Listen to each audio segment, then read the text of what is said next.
저는 여러분께 절대적으로 매혹적인 이미지를 보여드릴 겁니다. 이 이미지는 우주의 가장 오래되고 최초이며 가장 큰 이미지입니다. 이것이 바로 우리가 우주 배경 복사라고 부르는 것입니다. 여러분이 살아있는 동안 이보다 더 오래된 것은 아마도 볼 수 없을 겁니다. 왜냐하면 이 이미지를 이루는 빛은 거대한 불덩이와 플라즈마가 끝나던 시점, 즉 우주가 불투명해서 투명으로 바뀌던 바로 그 순간에서 우리에게 온 것이기 때문입니다. 이 원시 우주에서 온 빛은 특정 별이나 알려지지 않은 현상에서 온 것이 아니며 모든 곳에서 우리에게 도달합니다. 이 빛은 우리가 어디를 바라보든 하늘 전체를 감싸고 있습니다. 그리고 우주의 어떤 영역도 이 빛의 존재에서 벗어날 수 없습니다. 그래서 스티븐 호킹 자신도 이것이 문자 그대로 20세기, 아니 어쩌면 인류 역사상 가장 중요한 발견이라고 말했습니다. 이제 아시겠지만 오늘 우리는 이 기묘하고 얼룩덜룩한 이미지에 숨겨진 신비와 비밀을 파헤쳐보려고 합니다. 이것은 가장 환상적인 이미지입니다. 그리고 우주를 담은 가장 오래된 이미지, 바로 빅뱅의 메아리인 이 이미지는 우리 우주의 크기와 그것이 어떻게 구조화되었는지에 대한 정보가 암호처럼 담겨 있습니다. 그럼 이제 우리의 기원의 빛과 우리가 그것을 어떻게 발견했는지, 아니면 더 정확히 말하면 어떻게 예측했는지로 돌아가 보겠습니다.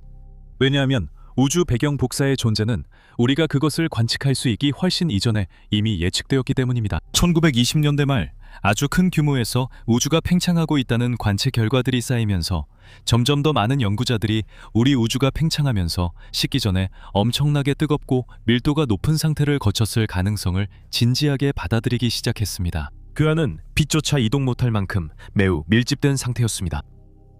조금만 집중해 주세요. 정말 흥미로운 내용이니까요. 다음과 같습니다. 우주의 존재. 첫 38만 년 동안 우주 전체가 어둠에 잠겨 있었다고 생각합니다. 그 안의 물질은 빛이 통과하지 않는 뜨겁고 불투명한 안개였습니다. 이 안개는 엄청난 온도에 노출되어 있었고 그 안의 격렬한 움직임과 밀도 때문에 어떤 빛도 통과할 수 없었습니다. 왜냐하면 그때 우주의 모든 물질은 플라즈마 상태, 즉 양성자와 전자가 결합하지 못하고 원자나 분자를 만들 수 없는 일종의 수프와 같았기 때문입니다. 그때 온도가 너무 높았기 때문입니다. 그리고 이 지옥 같은 수프는 그 안에 갇힌 강력한 빛의 광선들에 의해 유지되는데 이 광선들은 끊임없이 주변 물질에 흡수되고 다시 방출되며 그 과정에서 형성되는 작은 원자들마저도 계속해서 부숴버립니다. 그리고 팽창이 계속되고 공간이 확장됨에 따라 우주는 계속해서 식어갑니다. 그리고 온도가 2700도씨 아래로 떨어질 때, 즉 많은 별들의 표면 온도와 비슷한 온도에 도달하면 우주는 갑자기 충분히 차가워집니다. 이때 이른바 재결합 현상이 발생합니다. 거의 모든 곳에서 동시에 지금까지 광자, 즉 빛의 입자가 이동하는 것을 막고 있던 전자와 양성자가 결합하여 우주의 최초의 원자들이 탄생하게 됩니다. 이 원자들은 복사의 통과에 거의 반응하지 않습니다. 불투명한 안개가 사라지면서 세상의 모든 빛이 자유롭게 이동하기 시작합니다. 38만 년 동안 어둠에 잠겨있던 우주가 갑자기 투명해졌습니다. 그리고 거의 모든 곳에서 동시에 갑자기 방사선이 분출됐습니다. 우리는 이런 일이 일어났다고 생각합니다. 1948년 일부 과학자들은 우주가 불투명해서 투명으로 변할 때 남은 잔광이 우리에게 도달할 것이라 예측했습니다. 이론적으로 우리는 그것을 감지할 수 있어야 하며 이는 하늘 전체를 감싸는 아주 미약한 전파 신호의 형태일 것입니다. 그리고 16년 후 완전히 우연히 이 복사는 두 명의 천문학자에 의해 발견되었는데 그들은 거대 별의 폭발 잔해를 전파 망원경으로 연구하기 전에 망원경을 보정하려고 했습니다. 그들은 측정값에 원치 않는 신호가 포함되지 않도록 별이 없는 하늘의 한 영역을 겨냥해 망원경을 조정했습니다. 그리고 아무 신호도 잡히지 않을 거라고 예상했지만 그들은 항상 존재하는 잡음, 즉 지속적으로 들리는 잡음이 있다는 것을 들었습니다. 이는 그들이 겨냥한 하늘의 빈 영역이 어디든 마찬가지였습니다. 그 윙윙거림은 항상 존재하며 어디서나 같았습니다. 그리고 몇 주 동안 잠재적인 노이즈를 추적하고 모든 연결 상태를 점검하며 심지어 전파 망원경을 덮고 있던 비둘기 배설물까지 청소한 끝에 두 천문학자는 어쩔 수 없는 사실을 받아들여야 했습니다. 이 제거할 수 없는 윙윙거림은 간섭에서 비롯된 것이 아니라는 점입니다. 문제가 있는 것은 기계가 아니라 윙윙거리는 우주였습니다. 여러분도 아시겠지만 이들은 빅뱅 이론이 예측한 우주 기원의 빛, 즉 우주 배경 복사를 우연히 처음 발견한 사람들입니다. 이것을 우주 마이크로파 배경 복사 CMB라고도 합니다. 그리고 그 이름이 무엇이든 간에 이 빛은 하늘 전체를 감싸고 있는 아주 미세한 라디오 신호의 형태로 존재하며 우리는 이를 연구하고 지도화할 수 있습니다. CMB 이미지가 종종 타원형으로 표시되는 것은 단순히 모든 방향에서 오는 복사를 평면에 투영한 것이기 때문이라는 점을 분명히 해두겠습니다. 즉, 구형 이미지를 지구 표면을 평면으로 펼치듯 평면으로 전개하는 방법입니다. 사실 모든 방향에서 오는 우주 배경 복사는 실제로 이렇게 중심에 지구가 있는 구의 형태로 표현할 수도 있습니다. 그리고 여기서 여러분은 분명히 이렇게 물을 겁니다. 왜 이 복사가 우주 전체를 가득 채우고 있는데도 이렇게 표현하는지 말이죠. 이 모든 복사가 우주가 별의 표면만큼 뜨거웠던 시기의 것임에도 불구하고 왜 낮이든 밤이든 하늘이 강렬하고 눈부신 흰빛으로 가득 차 있지 않은 걸까요? 논리적으로 생각하면 우주는 강력하고 뜨거운 빛으로 완전히 뒤덮여 있어야 할 것 같습니다. 하지만 여러분도 눈치채셨겠지만 이 복사는 맨눈으로는 볼 수 없습니다. 온도를 측정하면 매우 차갑다는 것을 알 수 있습니다. 제가 차갑다고 한 건 신중한 표현이에요. 이 온도는 절대 0도보다 3도 높고 섭씨로는 약 영하 270도입니다. 정말 춥죠? 이렇게 터무니없이 낮은 온도는 놀랍게 느껴질 수 있습니다. 왜냐하면 이 복사가 방출된 순간 우주 전체의 온도는 거의 섭씨 2700도에 달했기 때문이죠. 사실 이 우주 배경 복사가 오늘날 이렇게 차갑게 우리에게 도달하는 이유는 138억 년 동안 팽창하는 우주를 여행하면서 에너지를 잃었기 때문입니다. 그리고 그 위험도 잃었죠. 식어버린 겁니다. 주파수도 길어졌고요. 그리고 오늘날 우리에게는 지친 빛의 형태로 도달합니다. 아미오식의 예를 들자면 우주 배경 복사가 방출된 때와 오늘날 사이에 우주는 약 1000배 팽창한 것으로 추정됩니다. 그리고 시간의 밤이 끝날 때 방출된 광자의 에너지도 그만큼 줄어들었습니다. 왜냐하면 팽창하는 우주는 공간을 늘리고 그 과정에서 그 안을 이동하는 빛의 파장도 늘어나고 길어지기 때문입니다. 이로 인해 시간이 지남에 따라 빛의 온도도 점차 낮아집니다. 그래서 이 강렬한 빛의 광선들이 오늘날 우리에게 도달할 때는 우주가 불투명해서 투명으로 변하던 순간에 비해 에너지가 1000배나 더 약해진 상태로 도달하는 것입니다. 그런데 참고로 이것은 우리에게 매우 좋은 일입니다. 만약 그렇지 않았다면 오늘날 우주의 온도는 백열전구 필라멘트의 온도와 거의 비슷했을 것입니다. 이 온도는 전구의 중앙 부분에만 국한되지 않고 우주 전체에 해당했을 것이게.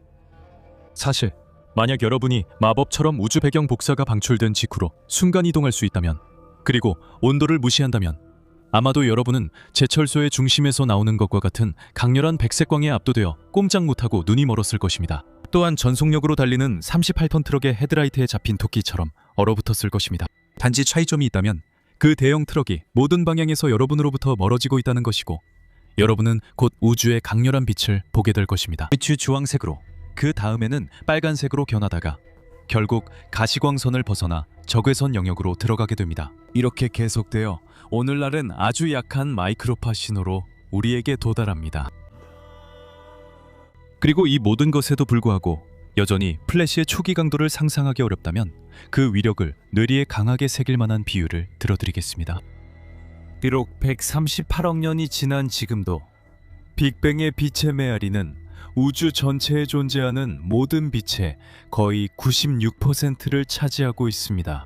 다시 말해, 아무리 별이 많아도 모든 파장을 합쳐서 현재 우주를 여행하는 빛 중에서 별이 만들어낸 것은 고작 4%에 불과합니다. 좋아요. 이제 우리가 왜 이 원초적인 빛이 시간이 지나면서 희미해졌는지 살펴봤으니 이제 그 빛의 비밀을 파헤치고 그 안에서 보물을 찾아보겠습니다. 우리가 우주 배경 복사를 자세히 관측하기 시작했을 때 가장 먼저 눈에 띈 것은 그 균일함이었습니다. 여기 1962년에 처음으로 촬영된 그 사진이 있습니다. 사진 중앙에서 볼 수 있는 이상한 띠는 우리 은하 평면이 존재하기 때문에 형성된 것으로, 이 띠가 지나가는 부분에서는 심우주에서 오는 빛이 일부 방해를 받습니다. 하지만 하늘의 모든 나머지 부분은 거의 완벽하게 균일하고 어떤 변화도 없는 배경에 윙윙거림으로 가득 차 있습니다. 사실 우리가 하늘의 어느 방향을 관측하든 이 복사에 측정된 온도가 항상 같다는 사실을 확인하는 것은 그다지 놀라운 일이 아닙니다. 우주를 큰 규모에서 바라보면 은하들과 일반적으로 물질이 놀라울 정도로 균일하게 분포되어 있다는 것을 알 수 있습니다. 하지만 동시에 처음에는 물질이 그렇게 균일하게 분포되어 있던 우주가 시간이 지나면서 어떻게 은하들이 모여 은하단을 이루게 되었는지 설명할 수 있을까요?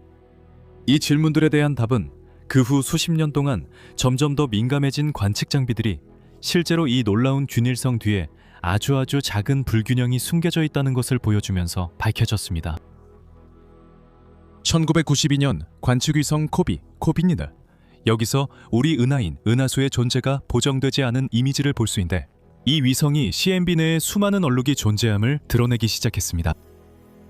약 10년 후 WMAP 위성은 우리에게 훨씬 더 정밀한 이미지를 제공해 주었습니다. 이는 2.725 켈빈으로 정확하게 측정된 온도의 겉보기 균일성 뒤에 우주 배경 복사에는 이 평균 온도를 중심으로 아주 미세한 변동이 존재함을 보여줍니다.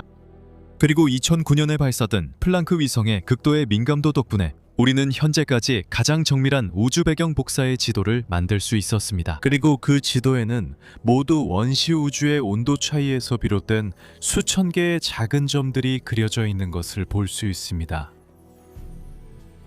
여러분이 지금 보고 계신 것은 우주 배경 복사가 방출되던 당시의 우주 모습입니다. Et alors qu'âgé de seulement 18만 년 전, 우주는 지금보다 1000배나 더 뜨거웠고 우리가 볼 수 있는 부분, 즉 관측 가능한 우주 전체가 지금보다 수백만 배나 더 작은 공간에 담겨 있었습니다. 아직 어떤 구조도 형성되지 않았지만 플랑크 위성은 각 지역마다 아주 미세한 온도 변화를 측정할 수 있었고 이는 지금까지 그 어떤 관측보다도 정밀한 수준이었습니다. 가장 차가운 영역은 파란색으로, 가장 뜨거운 영역은 빨간색으로 표시되는데 이들 사이의 최대 온도 차이는 1000분의 1도도 되지 않습니다. 가장 뜨거운 지역과 가장 차가운 지역 사이에 이 1000분의 1도의 차이가 아무리 미미하고 하찮아 보여도 이 차이 덕분에 우리는 우주에서 물질이 어떻게 분포하고 구조화되었는지 이해할 수 있습니다. 왜냐하면 이 원시빛에서 관측되는 미세한 온도 차이는 각 지역마다 아주 약간씩 밀도가 달랐다는 흔적이기 때문입니다. de très légères différences qui, 수십억 년 동안 이 미세한 차이들이 큰 결과를 만듭니다. 따라서 더 뜨겁고 밀도가 높은 지역들이 가장 먼저 스스로 붕괴하기 시작하고 그 후 주변의 물질을 끌어당기면서 우주의 거대한 규모에서 우주 거미줄 구조를 만들어내며 시간이 흐르면서 은하단이 탄생하게 됩니다. 반면에 더 차가운 지역들은 점차적으로 그들의 물질이 인근의 더 높은 밀도의 지역이 가진 중력에 의해 끌려가게 됩니다. 그리고 결국 시간이 지나면서 우주에는 거의 물질이 없는 거대한 빈 공간들이 남게 됩니다. 다시 말해 우주의 각 지역마다 존재하는 아주 미세한 밀도 차이가 일종의 덩어리, 즉 더 무겁고 붕괴를 시작할 수 있는 지역을 형성하게 되고 이로부터 우주는 그 구조를 갖추게 됩니다. 그리고 이렇게 함으로써 태초의 빛에 흩어져 있는 이 얼룩들의 배열은 해독해야 할 하나의 언어입니다. 그리고 이것을 해독할 수 있는 사람에게는 이 배열이 시간의 깊은 곳으로 우리를 안내해주며 우주가 재결합 시기, 즉 빅뱅 이후 단 38만 년이 지났을 때의 원시 우주의 상태를 볼 수 있는 창을 열어줍니다. 그리고 그때는 아직 어떤 별도, 어떤 은하도, 어떤 형태의 구조도 형성되지 않았던 시기였습니다. 그래서 오늘날 이 오래되고 차갑고 지친 빛 속에 숨겨진 정보의 보물들을 읽어내는 것이 우주론에서 가장 중요한 과제 중 하나입니다. 여러분이 이 불완전함의 중요성을 얼마나 느끼는지 모르겠습니다. 그래서 여러분과 저를 위해 다시 말씀드립니다. 이 덩어리와 얼룩은 희망의 빛입니다. 이것들이 바로 우주 전체가 구조를 갖추게 된 출발점입니다. 그리고 만약 물질이 처음부터 이렇게 완벽하게 고르게 분포되어 있었다면 모든 것이 균일하고 지루하게 남아 있었을 것입니다. 아주 오랜 시간 동안이 아니라 영원히 말이죠. 왜냐하면 이런 작은 요동이 없었다면 어떤 별도 결코 빛을 내지 못했을 것이고 어떤 은하도 어떤 행성도 결코 형성되지 못했을 것이기 때문입니다. 그저 어둠의 세계에서 계속 팽창만 했을 것입니다. 다행히도 우리에게는 그런 일이 일어나지 않았습니다. 그리고 이 덩어리들의 배열을 연구함으로써 우리는 우주 배경 복사가 방출된 후 1억 년 동안 어떻게 물질이 어둠 속에서 점차 구조를 이루었는지 더 잘 이해할 수 있습니다. 중력에 이끌린 물질은 서로 모여 응집했고 결국 거대한 가스구름이 붕괴되어 마침내 우주의 최초의 별들이 탄생하게 되었습니다. 그리고 그 과정에서 은하 집단이 형성되었고 이것들이 수십억 년에 걸쳐 우주의 거대하고 광대한 우주 거미줄을 이루는 모든 필라멘트를 짜내게 되었습니다. 단 한 장의 이미지만으로 시간의 시작에 가까운 순간부터 오늘날까지 물질이 어떻게 구조화되었는지를 정확하게 재구성할 수 있다는 것은 이미 대단한 일입니다. 하지만 우주 배경 복사 지도의 연구는 우리에게 우주의 크기를 추정할 수 있게 해줍니다. 왜냐하면 증발하던 순간 이 불덩이와 원시 플라즈마의 표면에 흩어져 있는 요철들을 자세히 관찰함으로써 우주의 공류를 추론할 수 있었고 그렇게 해서 우주의 크기를 추정할 수 있었기 때문입니다. 이 주제는 매우 흥미로워 곧 한 편을 할애할 예정입니다. 결론이 충격적이라는 점만 기억하세요. 결론은 다음과 같습니다. 우주는 우리가 볼 수 있는 부분, 즉 관측 가능한 우주보다 훨씬 더 큽니다. CMB 지도를 연구해서 우주의 공류를 추정한 결과 전체 우주는 우리가 관측할 수 있는 우주 반지름의 최소 500배 이상이라는 것이 밝혀졌습니다. 다시 말해 전체 우주의 부피는 우리가 볼 수 있는 부분보다 최소 1억 2,500만 배나 더 큽니다. 그리고 이것은 최소치에 불과합니다. 아마도 우주는 더 클 수도 있고 어쩌면 무한할 수도 있습니다. 우주 배경 복사의 특성을 연구함으로써 우리는 우주의 구성 성분도 추정할 수 있었습니다. 왜냐하면 가장 차가운 지역과 가장 뜨거운 지역을 가르는 거리는 일반 물질과 암흑물질의 비율, 그리고 그 당시 우주에 존재했던 암흑에너지의 양에 직접적으로 영향을 받기 때문입니다. 이 부분도 최소 20분은 필요하니 관측 결과만 간단히 말씀드리겠습니다. 결과는 이론과 매우 잘 일치합니다. 우주 배경 복사가 퍼지기 시작했을 때 우주에는 약 5%의 일반 물질, 27%의 암흑 물질, 그리고 약 68%의 암흑 에너지가 존재했습니다.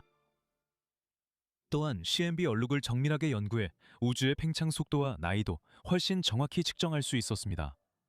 이 모든 것이 단 한 장의 이미지로 가능했습니다.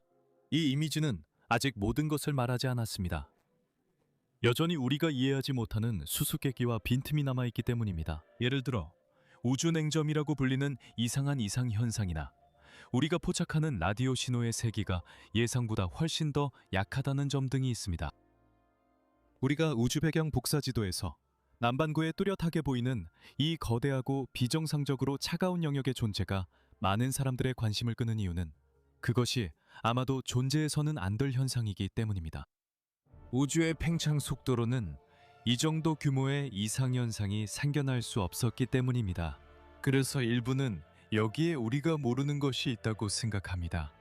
상식적으로 생각하면 하늘에서 보름달보다 10배나 더 넓은 영역을 차지하는 이 차가운 지정은 그 지역에 우리가 지금까지 발견하지 못한 거대한 초공허가 존재하기 때문일 것이라고 할 수 있습니다.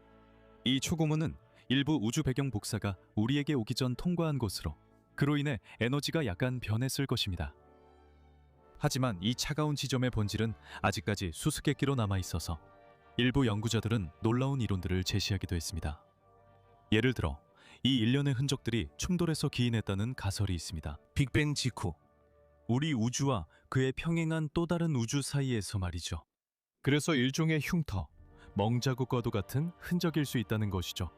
또 다른 이들은 차가운 점이 이전 우주에 거의 사라진 잔여 흔적이거나 또 다른 우주에 위치한 초거대 블랙홀의 증발에서 비롯된 메아리와도 같은 것이라고 상상합니다.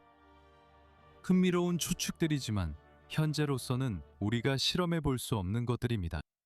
그리고 우주냉점, 즉 통계적으로는 거의 불가능한 우연으로 설명할 수 없을 정도로 정상에서 벗어난 이 푸른색 얼룩 무더기는 그 비밀을 밝히려는 이들에게 밤잠을 설치게 만드는 CMB의 유일한 영역이 아닙니다.